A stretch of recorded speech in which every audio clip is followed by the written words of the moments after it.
Before we begin the story, don't forget to like the video and tell us where you watched it in the comments. The stagecoach rolled into town just before sundown. Its wheels scraped along the ruts of the main street, scattering dust that clung to windows and boots. Men on the porch of the saloon paused their card game, squinting against the low sun to watch who had arrived. The post office door swung open, and the marshal, leaning on the rail, turned his head for a moment before going back to his pipe. The town was used to seeing strangers come and go, but this time, the stranger was a woman. Her name was Clara Dawson, 25 years old, raised in a textile town back east. She carried a single trunk, plain, scarred by miles of travel, and inside it were two dresses, a shawl her mother had sewn, and a bundle of letters folded and refolded until the paper softened. Those letters were from the man she had come here to marry. She had read them so many times she knew each line by memory, though she also knew that a man on paper was different from a man in flesh. Fear pressed in on her as the coach stopped, her hand tightening around the trunk handle. What if he wasn't what he had claimed? What if she couldn't live this far from the world she knew? She had no home to go back to, no family waiting. This was her only chance at building something of her own. Standing near the post office was Ethan Cole, a 34-year-old ranch hand turned deputy. His father had died in a ranch accident when Ethan was young, his mother soon after, and the town had raised him more than any single household. Years of work in the saddle and years riding with the marshal had left his face lined before its time. He wasn't quick with words, not because he lacked thought, but because he didn't trust them to carry weight. Violence, law chasing, and solitude had built a wall around him. The letters he sent to Clara had been short, careful, almost formal. He had never promised wealth or ease, only a roof, steady meals, and the chance for an honest life. It was as much as he believed he could give. When Clara stepped down from the coach, Ethan lifted his hat in greeting. He noticed the stiffness in her shoulders, the way her eyes scanned the street as though measuring whether she could survive here. She noticed the dust on his coat and the wear on his boots. He looked older than his letters suggested, worn by sun and long rides. But there was no arrogance in the way he stood. He picked up her trunk without asking, as if the gesture itself was explanation enough. Neither of them spoke right away. The silence stretched, but wasn't careless. It was cautious. Clara's heart raced in her chest, not from romance, but from the weight of decision. She had crossed hundreds of miles for this moment, and now she stood before a man who would decide much of her future. Ethan, on the other hand, felt the old ache of doubt, whether a woman like her could endure his life of long absences and quiet meals. He wondered if he was asking too much of her by bringing her here. They walked through town, past the saloon where the laughter inside spilled into the street, past the blacksmith who raised an eyebrow at the sight of them. Ethan kept his stride measured, so she wouldn't have to hurry. The road thinned until it left the cluster of buildings behind, leading to a weather-worn house on a patch of dry land. The house wasn't grand. 2 rooms, a small barn leaning at the side, and a fence that needed fixing, but it was what he had built with his own hands. Inside, the room smelled of pine and smoke. A table stood bare except for a chipped coffee cup. The bed in the back room was neatly made, as if waiting for judgment. Clara placed her gloves on the table and took a slow breath, steadying her nerves. This was no boarding house, no stop along the road. This was to be her life. Ethan broke the silence at last. His voice was calm, but heavy with intent. The well's clean. Barn's got space for chickens if you want him. I ride with the marshal when needed, so I'm gone some nights. But I'll keep this house steady. Clara nodded, her throat tight.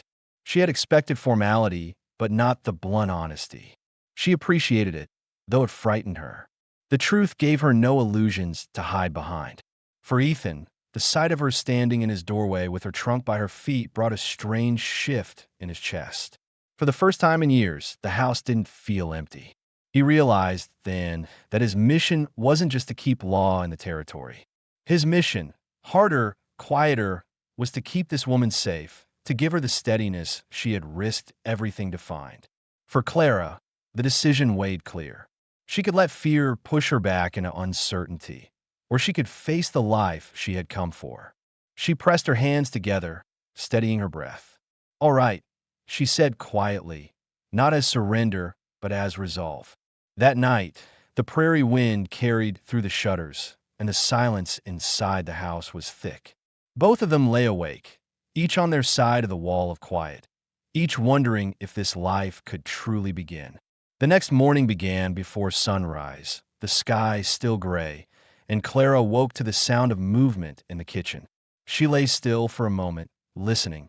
The faint scrape of boots on wood, the low creak of a chair being shifted. Ethan was already awake, already dressed. She felt a knot of unease in her stomach. This was her first full day in a new life, and it was difficult to decide what her role truly was here. Was she a guest in his house, a stranger he had invited out of duty, or a wife already expected to shoulder half the burdens of this place? When she finally stepped out of the small bedroom, her hair tied back and her dress plain, Ethan was sitting at the table with a tin cup of coffee, papers folded neatly beside him. He glanced up, nodded once in greeting, and poured a second cup without asking. His manners weren't polished, but there was a certain consideration in the way he slid the cup toward her. Clara sat, thanked him softly, and wrapped her hands around the warm metal. The silence stretched, the kind of silence that demanded questions. She had been holding them back since she stepped off the stagecoach. She asked the one that weighed most heavily, "Why did you write for me?" Ethan rested his forearms on the table, his eyes steady but not unkind. "A house needs more than one person to keep it alive. I've been gone too much, and when I come back, it's only walls and a roof. No one waiting. A man can keep chasing lawbreakers, but doesn't make much of a life. Figured I'd be honest about what I could offer." Clara studied him carefully, feeling the directness of his words. They weren't sweet or flattering, but they were real. She realized that he had not painted a picture of comfort to lure her west. He had given her the truth, and she had accepted it. Now, living inside that truth felt heavier than it had on paper. She confessed her own reason, her voice firmer than she expected. "I came because there was nothing left for me back east. Work in the mills doesn't last. And a woman alone, people look at her like she's already failed. I wanted a place where my hands mattered, where I wasn't just passing time." Ethan gave a slow nod. He understood more than he could easily say. He had known the same looks, the same quiet judgment from townsfolk who thought a man past 30 with no wife and no children was adrift. What she said made sense. She hadn't come chasing fantasies. She had come for the same reason he had written, for survival, for steadiness. After breakfast, he showed her the house in detail, pointing out the pump handle in the yard, the dry cellar under the floor, the barn with its missing slats. He explained that he rode with a marshal when needed, that there would be times he would not be home for a day or two, and that she could lock the shutters and load the small rifle by the door if she felt unsafe. Clara listened, storing each piece of information like bricks laid into place. She was afraid, yes, but the fear wasn't overwhelming. It was the natural fear of someone standing at the edge of a life she hadn't tested yet. She walked through the rooms, slowly once he saddled his horse to check the range. Her fingers brushed along the rough wooden shelves, the empty hooks by the door, the bare wall where no picture hung. She realized then what had unsettled her most. This house was built strong, but it had no trace of softness, no sign that it was lived in beyond necessity. It carried the air of a man who had survived but had not really lived. That afternoon, she unpacked her trunk. She set her mother's shawl over the back of a chair, folded her dresses into the narrow drawers, and placed a small book of psalms by the bed. These were small things, but they changed how the house felt. It no longer looked like a place waiting for someone. It looked like a place where two people might stay. When Ethan returned at dusk, his boots thick with dust, he paused at the doorway, seeing the changes she had made. His face didn't shift much, but she noticed the way his eyes lingered on the shawl, the way he seemed to breathe a little easier. He didn't say anything about it, but he didn't need to. That night, as they sat at the table with stew Clara had cooked, she asked about his work with the marshal. It was one of the questions that had haunted her since reading his letters. "How dangerous is it?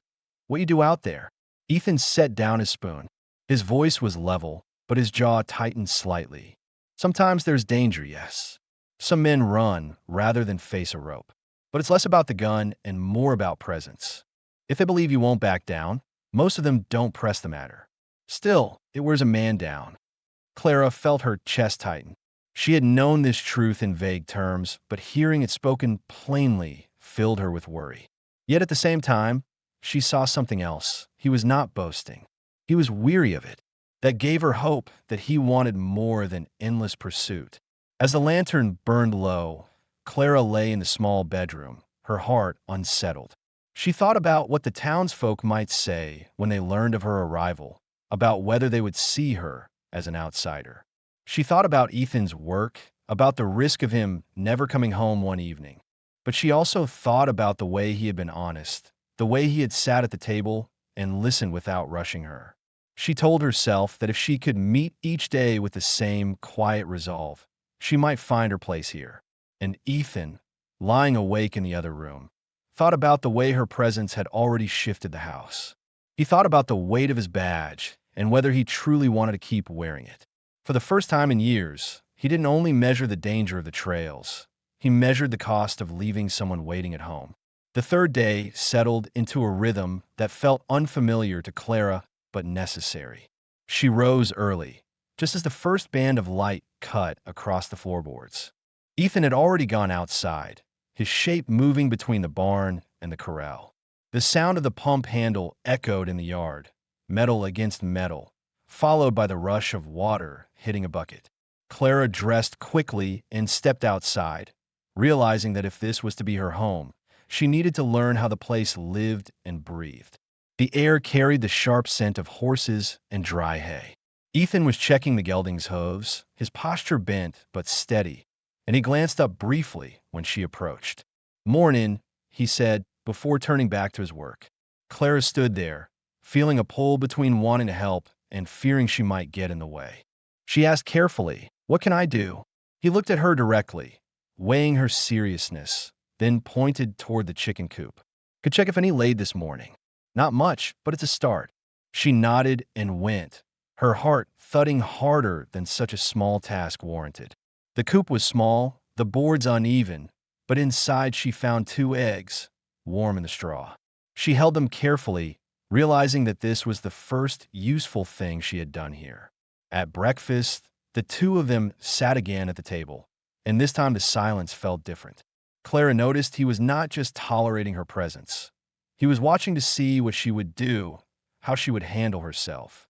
She told him about the eggs, and his lips curved slightly, not quite a smile, but enough to ease the tension between them. There were questions still hanging, unspoken since her arrival, and Clara decided to face them before they festered. "What do the people here know about me? About us?" she asked. It was the kind of question a listener would expect, how the town might judge her, whether they would accept her as his wife or treat her as an outsider. Ethan set down his cup. "They know I wrote for a bride. They don't know you yet. Folks here don't always trust new faces quick, but they'll watch. Some will be kind, some won't. That's just how it is." Clara swallowed hard, her pulse rising. She had feared as much. In the mill towns back east, whispers carried sharp edges. Out here, where people live closer to hardship, the judgment might cut even deeper. She asked another question that had been pressing her since she arrived. "What exactly do you do for the marshal? You say you ride with him, but what does that mean? Are you a lawman or just a hand he calls?" Ethan leaned back, his gaze steady. "I'm not sworn like the marshal. Don't with a star. But I've been his second more than once when men needed tracking. Sometimes I carry messages between towns. Sometimes I watch a trail for days. The work is rough, and I don't always bring back good news. That's what I meant when I said I'd be gone some nights." Hearing it spoken plainly filled Clara with unease. She could picture him riding out into wide stretches of land where no one else could hear a shot. She wondered if one day the marshal would come to her door with news she dreaded. She didn't say it, but her hands tightened on the cup. Ethan noticed, and after a pause, he added quietly, "I've lasted this long because I don't rush. I don't take chances I don't have to. That's the truth of it." His words were not meant to comfort her with promises he couldn't keep. They were meant to give her something solid to hold on to. Later that day, Ethan hitched the wagon and showed Clara the route into town. Best you see the place in daylight, get a sense of it, he explained. She agreed, though nerves tightened in her stomach. Riding beside him on the wooden bench, she studied the stretch of dirt road leading into the cluster of buildings she had glimpsed from the stagecoach. The general store smelled of leather, flour, and kerosene. Townsfolk looked up when they entered. A woman near the fabric bolts narrowed her eyes, whispering to another. Clara felt her face grow warm, every stare reminding her that she was marked as someone different. Ethan noticed too, his jaw hardening. He didn't say anything, but his presence alone kept anyone from speaking out loud. At the counter, Ethan introduced her in his simple, direct way. "This is Clara. She'll be keeping the house with me." The storekeeper nodded, polite but reserved. Clara forced a steady smile, speaking only when necessary. The tension in her chest eased only after they were back in the wagon, the town shrinking behind them. That evening, as they put away supplies, Clara asked him the last of the questions that had been left hanging in her mind since she arrived. "Do you expect me to just keep house? Or do you expect more?" Her voice trembled slightly, but she kept her chin up. Ethan turned, setting down a sack of flour. "I expect you to be yourself. Keep the house, yes, but also say what you need. I didn't write to own someone's silence. I wrote because a man can't make a life alone." The words hit her with more weight than she expected. They weren't sentimental, but they were the closest thing to reassurance she had heard since stepping into his world. She felt the knot in her chest loosen just a little. That night, she lay awake again, but this time her thoughts were not only of fear.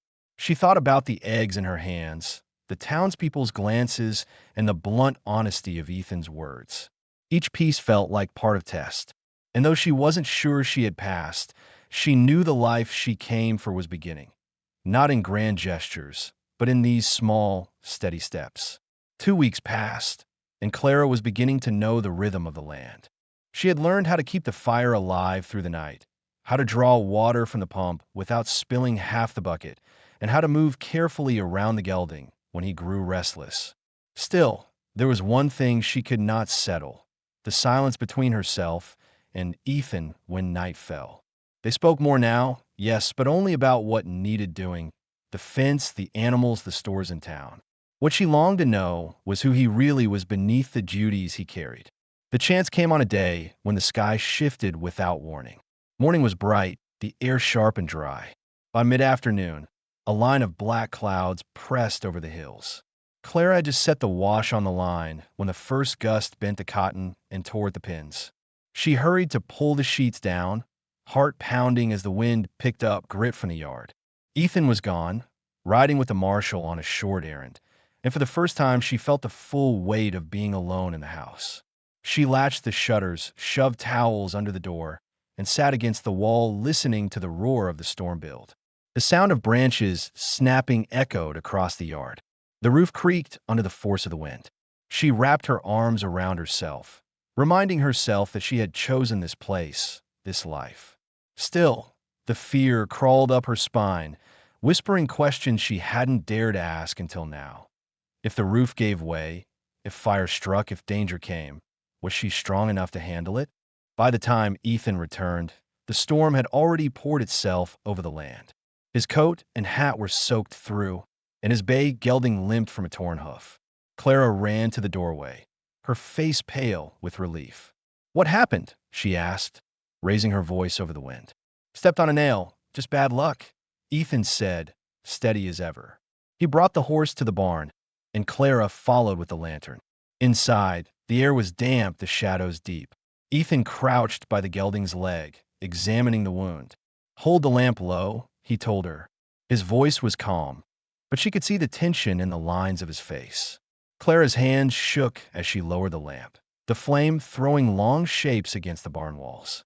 She had never been this close to an animal in pain before. The gelding stamped once, muscles rippling, and she fought the urge to pull back.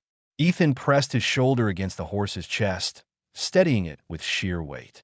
With his free hand, he trimmed the torn flap from the hoof and packed the cut with pine tar. Clara's breath came fast, her nerves raw, but she held the light exactly where he needed it. When the bandage was tied, the gelding breathed easier sweat glistening on its coat. Ethan straightened, his shirt clinging damp to his back. That should hold him. He'll be fine if he stays off it a few days. His voice carried no pride, only relief. Then he looked at her and said, "You did right. Couldn't have managed it alone." For Clara, those words landed harder than she expected. She had feared being useless here, a burden in a place that required constant labor. In that moment, with the smell of tar and damp wood around them, she realized she was not just a guest. She had been useful. Later, back in the house, Ethan poured her coffee as the storm eased outside. She was still trembling, though she tried to hide it. He noticed. "Storms here come hard, but they don't last," he said. It was his way of reassuring her, though the words came slow and rough.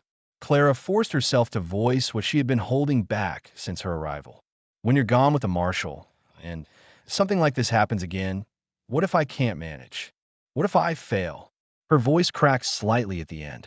Ethan leaned forward, resting his arms on the table. "You won't fail. Fear's natural, but you're not weak. I've seen that already. You'll hold your own." He paused, then added, "I wouldn't have sent for you if I didn't believe it." The honesty in his tone settled her nerves more than any soft promise could have. He wasn't a man to use empty words. He meant what he said, and she believed him. That night, as the rain softened to a steady patter, Clara lay awake listening to the sound of the roof holding steady. She thought about how fear could be faced, not just endured. She thought about how Ethan had looked at her in the barn, not as a burden, not as a stranger, but as someone who stood beside him. For the first time since she stepped off the stagecoach, she felt a fragile thread of belonging begin to take shape. And in the next room, Ethan sat in the chair longer than usual before lying down. He thought about the storm, about the danger in the horse's kick, and about the steadiness in Clara's hands when it mattered. For a man used to silence and his own company, it struck him hard. He was no longer alone in facing what the land demanded. The morning after the storm, the town seemed to wake with a new rhythm. Branches lay scattered along the road, and the river ran higher than usual. Ethan hitched the wagon, saying they needed supplies, flour, kerosene, a new coil of rope. Clara hesitated at the doorway before climbing onto the bench beside him. She had seen the way people looked at her during their last visit. Whispers carried quickly in small towns, and she knew they would be louder now that everyone understood she had come to stay. The ride into town was quiet. Clara sat with her hands clasped in her lap, her mind turning with questions she hadn't dared speak until now. Why had Ethan never married before her? Why had he chosen the badge, even unofficially, instead of a settled ranch life? And what would happen if he kept chasing dangerous men with a marshal? She carried these questions silently, watching the horizon draw closer. The store was busy when they arrived. Women were trading preserves, children tugged at their mothers' skirts, and men leaned on the counter talking about cattle prices. When Clara stepped inside with Ethan, conversation slowed. Some faces softened politely. Others turned away, stiff with judgment. Mrs. Lyle, a rancher's wife known for her sharp tongue, spoke loud enough for half the room to hear. "Mail-order brides," she said, folding fabric. "A shame, really. Bringing strangers out here when we got decent girls right here in town." Clara's face heated. Her hands tightened on the basket she carried. She wanted to defend herself, to explain that she hadn't come to steal anyone's place, but the words stuck. For a moment, she stood frozen, the weight of every eye pressing on her. Ethan, standing a few paces away, heard it too. He set down the tin of coffee with deliberate calm and turned to Mrs. Lyle.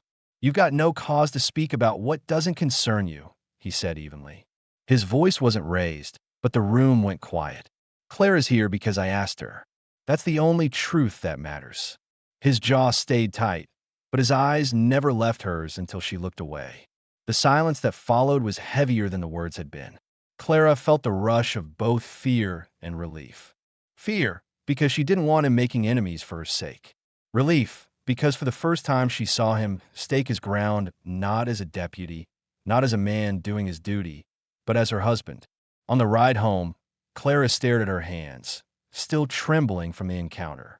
Ethan kept his eyes on the road, his voice low. People here don't change quick. They'll watch you, judge you, but you'll outlast them. You already proved it in the storm. Clara turned to him, her voice tight but clear. I don't want you to fight my battles. You didn't ask me to, he said, but I won't stand by when someone spits on you. A man owes more than that. The conversation ended there, but its weight lingered. Back at the house, Clara unpacked the flour and sugar in silence. She thought about Mrs. Lyle's words, about how she would always be seen as someone brought in from outside. The thought stung. But when she remembered Ethan's steady tone, calm, certain, she felt a small measure of strength. That evening, they sat at the table with stew Clara had prepared. She decided to ask one of the questions she had carried since arriving. Why didn't you marry before me? Why wait until now? Ethan didn't answer immediately. He leaned back, folding his arms. I was always gone, chasing men, keeping order. I didn't want to bring someone into that. Truth is, I thought maybe it was too late for me. I got to thinking a house wasn't worth much if it never felt alive. That's when I wrote. His honesty cut through the uncertainty that had weighed on her. He hadn't chosen her out of desperation. He had chosen her because he was ready to lay down something steadier. For the first time since arriving, Clara allowed herself a fragile sense of belonging. The judgment of the townsfolk would not vanish overnight, but she had seen where Ethan stood, and it gave her something solid to hold on to. That night, as the fire burned low, she lay awake again, not with fear this time, but with thought. The town's eyes would stay sharp, but she could endure it. What mattered was whether she and Ethan could hold together inside these walls. And slowly, she began to believe they could. The days following the tension in town carried a weight that Clara couldn't easily shake. She went about her work with steady hands, sweeping the floors, boiling water, sowing small tears in the feed sacks. But inside, her mind kept circling back to Mrs. Lyle's words and the look she had seen on the faces in the store. She wondered if she would ever stop being the outsider. She wondered if people would ever see her as more than the woman who had come by letter. She didn't say it aloud, but the doubt lingered in every quiet moment. One morning, Clara woke with a heat behind her eyes and a heavy ache in her chest. At first, she tried to ignore it, pushing through the morning tasks, but by midday her knees shook under her, and she nearly dropped the kettle. Ethan caught her arm, steadying her before she fell. His eyes sharpened immediately. Sit, he said firmly, guiding her to the chair. Clara wanted to argue, to insist she could manage, but her body betrayed her with another wave of weakness.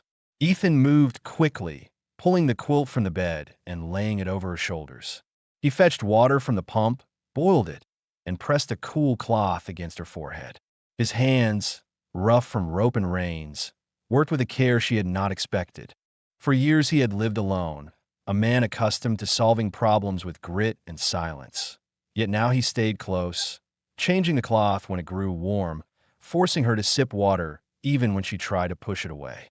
As the fever climbed, Clara drifted in and out of restless sleep. She remembered faintly the sound of his boots pacing across the floor, the scrape of the chair as he sat beside her through the night. Once, waking suddenly, she saw him slumped forward with his head in his hands, as if weighing fears he couldn't voice. In her haze, she thought, this man who faced outlaws without flinching is afraid of losing me. The fever broke late on the second day, leaving her drained but clear. When she opened her eyes, Ethan was still there, his face drawn, his shirt wrinkled from 2 nights without proper sleep. He straightened when he saw her looking. Relief washed across his expression, though he tried to cover it with a slow breath. You're through the worst of it, he said simply. Clara whispered, her voice hoarse. You stayed. He gave a short nod. Where else would I be?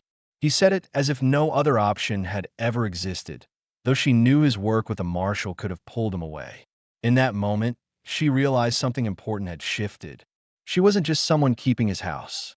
She mattered to him in a way he had not yet spoken, but had shown in every cloth he wrung out and every hour he sat through the night.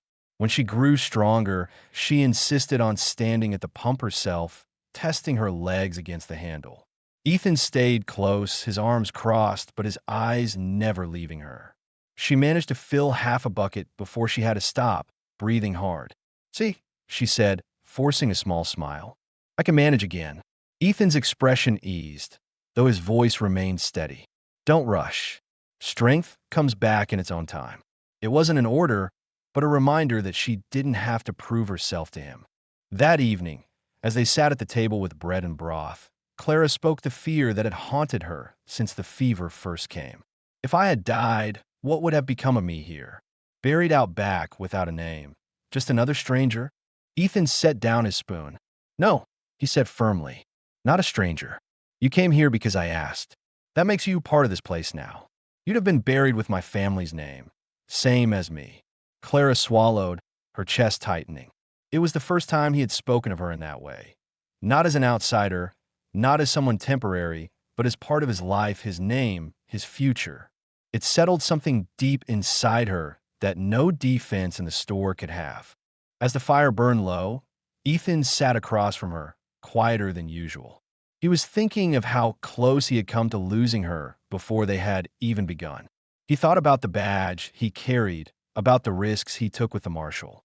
For the first time, he questioned if the work was worth leaving someone waiting in this house, someone who had nearly slipped away in 2 short days.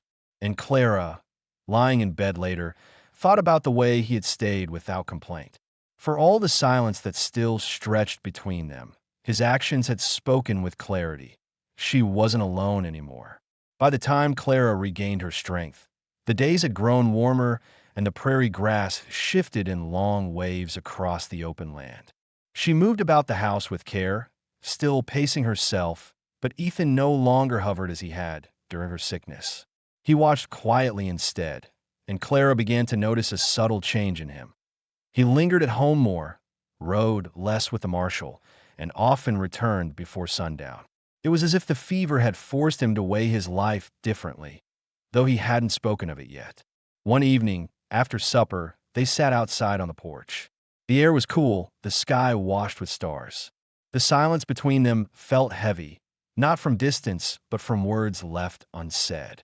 Clara had carried questions since her arrival, and she realized now was the time to ask them, before they grew into doubts she could not control. Ethan, she said quietly, her eyes fixed on the horizon, why did you take up work with the marshal in the first place? You said once that you never wore the badge, but you still chose it. Why? He leaned back against the post, arms crossed, jaw tight. For a long moment, he didn't answer.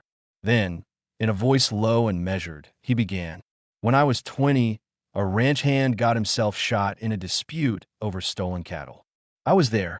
I carried him back, but he died before we reached town. The marshal saw I could keep my head when others couldn't, and he asked me to ride with him. At first, I thought it was right, keeping order, standing where others wouldn't. But the years, they take something from you. Every outlaw caught, every grave dug, it piles up.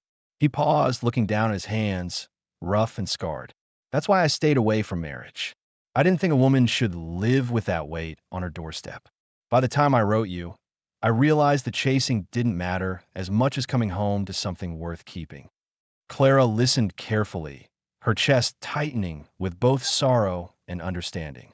She had always wondered why a man like him, steady, capable, hadn't settled long before. Now she knew it wasn't because he couldn't. It was because he feared destroying whatever peace a family might bring. She wanted to ease that fear, but words felt clumsy. Instead, she reached out and set her hand on the rail close to his, letting the quiet acknowledgement speak first. After a while, she shared her own truth. Back east, I worked in a textile mill. Long hours, poor air, wages barely enough to live. I had a younger brother, Samuel. He was 16 when a machine caught him. They carried him out in a sheet. After that, my mother hardly spoke a word for a year. I tried to hold us together, but everything came apart. The mill was all I had, and even that barely kept me alive. When I saw your notice, I knew people would call it desperate. Maybe it was, but I couldn't spend another year waiting for nothing to change. I wanted a place where my hands meant something. Ethan turned his head then, studying her in the dim light. His eyes softened, though his voice remained steady. You've lost more than I thought. So have you, she said, meeting his gaze. Maybe that's why we understand each other. even without saying much. The truth of that hung between them. For the first time, the silence didn't feel like a wall. It felt like ground they both stood on, scarred but solid. Inside the house later that night, Clara closed the bedroom door behind her with a firm motion. It was not a gesture of retreat, but of decision. She had chosen to step fully into the life they had promised each other, not as strangers bound by letters, but as two people who had carried loss and still wanted to build something steady. Ethan, standing in the main room, heard the latch click. He sat still for a long moment, the sound ringing louder in his chest than any gunfire on the trail ever had. When he finally pushed the chair back and walked toward that door, he did so without hesitation. Not because the silence between them was broken, but because it had finally spoken what both of them had needed to hear. The days after Clara and Ethan shared their pasts carried a new weight between them. Not heavy and burden, but solid in the way two people feel once they have crossed from strangers into something closer to family. Clara moved about the house with more assurance, no longer uncertain about whether she belonged. Ethan, for his part, spent more evenings at home, as if some invisible tether kept him close. Still, the land and the work of keeping law didn't wait for a man's private life. Trouble had a way of circling back. It came first as a whisper in town. Clara overheard it at the general store when she went alone to trade eggs and flour. Two ranch hands spoke near the counter, not lowering their voices. "That deputy's too busy playing house," one said. "He's not got the grit to ride with the marshal anymore." The other laughed. "A mail-order bride made him soft, but he'll put down the badge before winter." Clara felt her chest tighten, her hands gripping the basket until the wicker dug into her palms. She wanted to snap back, to defend Ethan, but she forced herself to walk away. Still, their words clung to her the whole ride home. She wondered if Ethan knew people were questioning him, and if he did, how it cut at him. She didn't have to wait long to find out. That evening, two riders showed up at the edge of their yard just as the sun dropped. They sat their horses loosely, dust masks hanging at their throats. Their posture, too, relaxed to be casual. Ethan stepped out onto the porch, rifle resting in the crook of his arm, his presence calm but unyielding. Clara stood just inside the door, watching through the thin curtain, her heart pounding. One of the riders called out, "We're looking to cross north without bother. Heard the marshals got men watching the river. You know, Cole. Tell us straight." Ethan's voice carried steady, not loud, but sharp enough to cut the distance. "Road north is watched. River's worse. You don't want that way." The second rider smirked, letting his gaze drift toward the house. "Funny. You sound like a man who'd rather stay home these days. Maybe that bride of yours keeps you too tied down to care what happens out here." Clara's breath caught. Her stomach knotted in fear, not just of the men, but of how Ethan might react. She had seen him calm under pressure, but this was different. This was personal. Ethan shifted the rifle slightly, just enough to make the message plain. "Curiosity about my house is a poor use of your time. You've had your answer. Take the lower trail." For a moment, the air hung thick. Clara could hear her own pulse in her ears. Then, slowly, the riders pulled their horses aside, turning down toward the brush. One spat in the dirt, but neither pressed further. The sound of hoofbeats faded into the distance, leaving only the creak of the porch boards under Ethan's boots. When he came inside, Clara was still standing stiff near the window. Her hands trembled, but she tried to steady her voice. "They knew about me." Ethan set the rifle back in its place, his eyes meeting hers with deliberate calm. "People talk. They want to test if I'd bend. I didn't."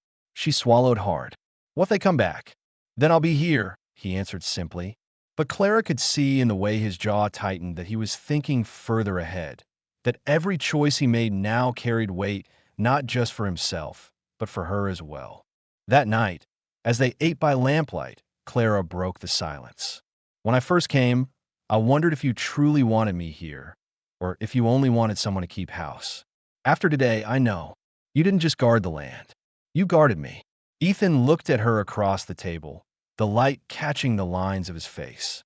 "That's what it means now. This house, this life, it's not just mine anymore. It's ours." For Clara, the word struck deeper than any defense in town could have. It wasn't about what others said. It was about what Ethan had chosen to stand for. And tonight, he had made it clear she was no outsider. She was the reason he stood firm. Later, lying awake, Clara thought about the riders, about the smirk in their voices, and the way Ethan had not flinched. She also thought about the gossip in the store and the way people whispered about him being soft. She realized that the life they were building would always be tested, from storms, from sickness, from strangers. But she also realized something else. For the first time since leaving the East, she wasn't afraid of being alone in it. And Ethan, watching the fire burn low, thought about the badge. He thought about whether chasing men on the river and the plains mattered more than the woman sleeping under his roof. For the first time, the answer didn't feel uncertain.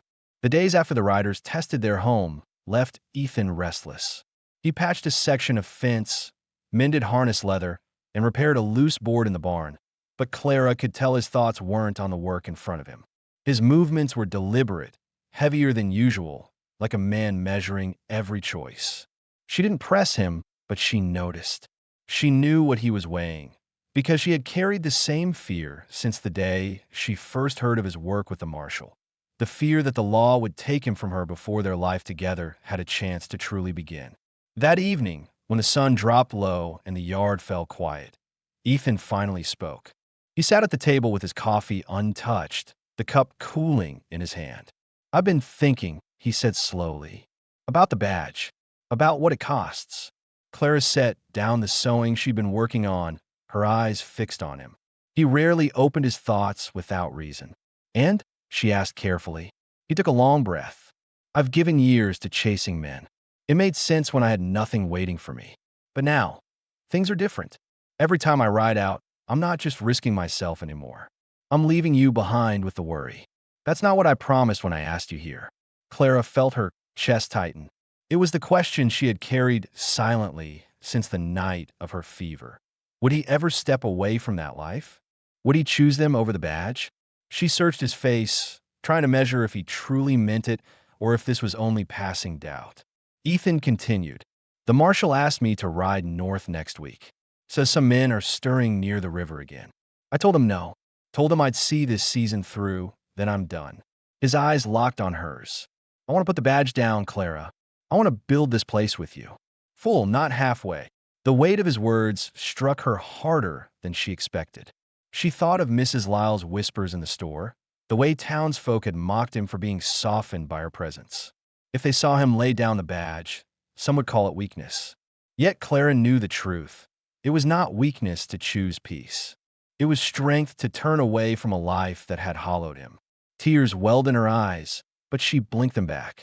"If you do this," she asked softly, "will you regret it? Will you look at me one day and think I cost you the life you knew?" Ethan shook his head, steady. "No, I'm tired of being half a man here and half out there. I want one life. Ours. That's the only work I'm choosing now." Clara's hands trembled as she reached across the table, resting her fingers lightly over his. "Then I'll stand with you in it," she whispered. The decision, spoken plain, shifted the air in the house. For the first time, the future no longer hung in doubt. Theirs would not be a life defined by outlaws, danger, or endless nights apart. It would be a life built in the soil, in the steady work of fence lines and bread rising, in the quiet strength of a house that belonged to both of them. The next morning, Ethan rode into town one last time to meet the marshal. Clara watched him go, her heart tight, but when he returned before sundown, his face was lighter than she had seen in months. He said little about the conversation. Only, "It's done. He understands." That night, they sat on the porch with coffee in hand, the stars wide overhead. Clara leaned against his shoulder, feeling the steadiness of his choice settle over them. Ethan stayed quiet, but she knew his silence now was different. It wasn't the silence of distance, but of a man finally at rest. Inside, the badge lay tucked in a drawer, no longer at his belt. The house, the land, and the life they had begun together. That was his mission now. The decision to set the badge aside changed everything between Ethan and Clara, though it wasn't spoken of daily. The weight that had once lingered in the house seemed to lift. He woke earlier now, not to ride out at the marshal's call, but to tend to the land. Clara noticed the difference in his gait when he came back from the barn, the steadiness of a man no longer split between two lives. Still, one thing remained unfinished. Their union had never been made official in the eyes of the town. They lived together, worked together, but the community still saw Clara as the woman brought by letter, not a wife with a rightful place. It was Clara who brought it up one evening as they shelled beans by lamplight. "Ethan," she said carefully, "if we mean to stay, we should do this proper. The people here will keep whispering otherwise. I don't want to give them reason to think I don't belong." Ethan set aside the bowl and looked at her. He hadn't been one to care much for appearances, but he understood the weight of her words. He had seen her shoulders stiffen in town, heard the whispers himself. "You're right," he said. "No more talk. We'll marry here, plain and honest." The wedding was small, held on a Sunday morning in the back room of the church. The preacher read simple words, the kind that carried more truth than ceremony. Clara wore the dress she had traveled in, mended neatly at the seams, and Mrs. Howard, the preacher's wife, placed a fresh sprig of wildflowers in her hair. Ethan wore his only clean coat, pressed as best as he could manage. The congregation was small, neighbors who had once questioned her presence, the marshal who shook Ethan's hand firmly, and a few ranch wives who brought bread and preserves as gifts. When the vows were spoken, Clara felt her throat tighten. For all the storms, the fever, the whispers, and the doubts, here was the moment she had hoped for when she stepped off the stagecoach. Not the promise of wealth, not the fantasy of romance, but the steady truth of belonging. When Ethan said, "I do," his voice carried the weight of a man who meant every word. Afterward, the neighbors gathered at their house, leaving gifts both practical and kind: a coil of rope for the barn, a basket of eggs, a pair of milk cows from a rancher who said every family needed them. Clara stood by the table, accepting each with a grateful smile, while Ethan thanked each man with the grip of his hand. By the end of the day, their home no longer felt like a place on the edge of town. It felt connected, recognized, and real. As the weeks passed, Clara planted her first kitchen garden, straight rows of beans and onions pushing through the soil. Ethan built her a proper porch, board by board, until they could sit outside in the evenings without the dust creeping in. Each task was small on its own, but together they transformed the house into something new, a place that carried both of their hands in its shape. One evening, as the sun set behind the hills, Clara leaned against Ethan on the porch, listening to the quiet hum of the land. "When I first came here," she admitted, "I was afraid I'd never belong. Afraid I'd always be the outsider people whispered about." Ethan rested his arm around her shoulders. "And now," she looked out at the garden, the fence line, the smoke rising from the chimney that was theirs alone. "Now I know I do. Not because of them. Because of us." Ethan nodded slowly. For a man of few words, he didn't need to say more. The truth was plain enough. The restless lawman who once measured his life by the miles he rode now measured it by the sound of her steps in the kitchen, the weight of her hand on his arm, and the steady work they shared. Their story, once uncertain, closed on solid ground. The mail-order bride was no longer a stranger, and the cowboy was no longer a man chasing dust. Together, they had built a life that belonged to them both, a home filled not with silence, but with the quiet strength of love that stayed.